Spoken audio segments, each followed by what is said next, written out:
मंगल ग्रह के लोग जमीन के नीचे रहते हैं। छोटू मंगल ग्रह का एक बालक है। उसके पापा एक सुरंगनुमा रास्ते से जमीन के ऊपर जाकर काम करते हैं। आम आदमी का वहां जाना मना है, पर छोटू एक दिन पापा का सिक्योरिटी पास चोरी से लेकर उस सुरंग में चला जाता है। सुरंग में लगे निरीक्षण यंत्रों के सहारे सिपाही उसे पकड़कर उसके घर पहुंचा देता है। छोटू के पापा उसे समझाते हुए कहते हैं कि वो जहां काम करते हैं वो क्षेत्र जमीन से ऊपर है। आम आदमी बिना खास स्पेस सूट के वहां के माहौल में नहीं जी सकता। ये स्पेस सूट ऑक्सीजन देता है और ठंड से बचाता है। विशेष प्रकार के जूते पहनकर वहां की धरती पर चलने फिरने का उन्हें प्रशिक्षण दिया गया है, तभी वो वहां जाते हैं।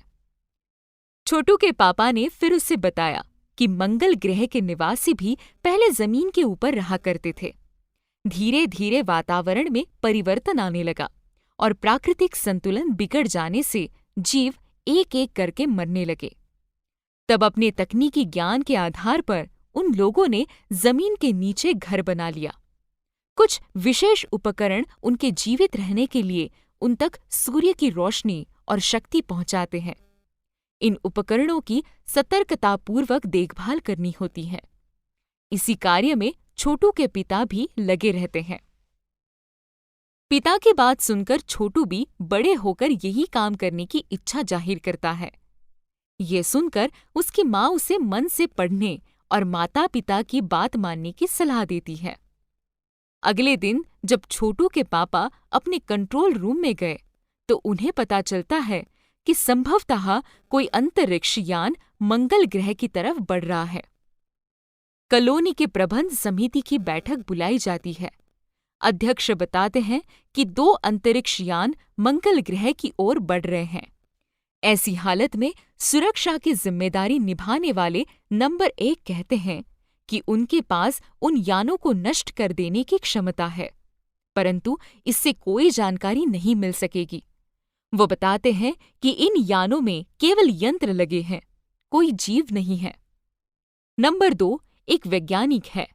वो नंबर 1 का समर्थन करते हुए कहते हैं कि यंत्रों को बेकार कर देने से दूसरे ग्रह के लोगों को उनके बारे में पता चल जाएगा, इसलिए अच्छा यही है कि वे सब अवलोकन करते रहें और अपने अस्तित्व को छिपाए रखें।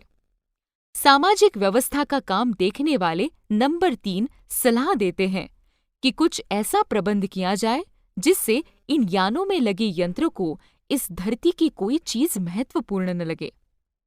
अभी ये बातें हो ही रही थीं कि खबर आती है कि अंतरिक्ष यान क्रमांक 1 धरती पर उतर चुका है। उस दिन छोटू पिता के साथ कंट्रोल रूम आया था। उसे वहां से अंतरिक्ष यान क्रमांक 1 साफ दिखाई दे रहा था। उसके पिता ने उसे एक कंसोल दिखाया जिस पर कई बटन लगे थे। उसी समय अंतरिक्ष यान से एक यांत्रिक हाथ बाहर निकला।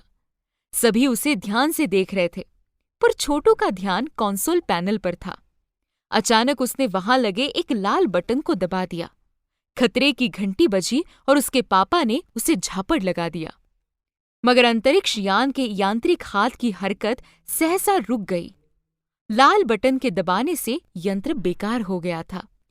उधर पृथ्वी पर national aeronautics and space administration द्वारा एक वक्तव्य आया कि मंगल की धरती पर उतरा अंतरिक्ष यान वाइकिंग अपना निर्धारित कार्य कर रहा है, परंतु किसी अज्ञात कारण से उसका यांत्रिक हाथ बेकार हो गया है। हमारे तकनीशियन उसे ठीक करने का प्रयास कर रहे हैं। कुछ दिनों बाद पृथ्वी के सभी मुख्य अखबारों में खबर छपी कि नासा के तकनीशियों ने रिमोट कंट्रोल के सहारे वाइकिंग को दुरुस्त कर लिया है और यांत्रिक हाथ मंगल की मिट्टी के नमूने एकत्र कर रहा है। पृथ्वी के वैज्ञानिक मंगल की मिट्टी के अध्ययन द्वारा ये पता लगाना चाहते थे कि मंगल पर जीवों का अस्तित्व है या नहीं, लेकिन ये प्रश्न आज भी एक रहस्य है।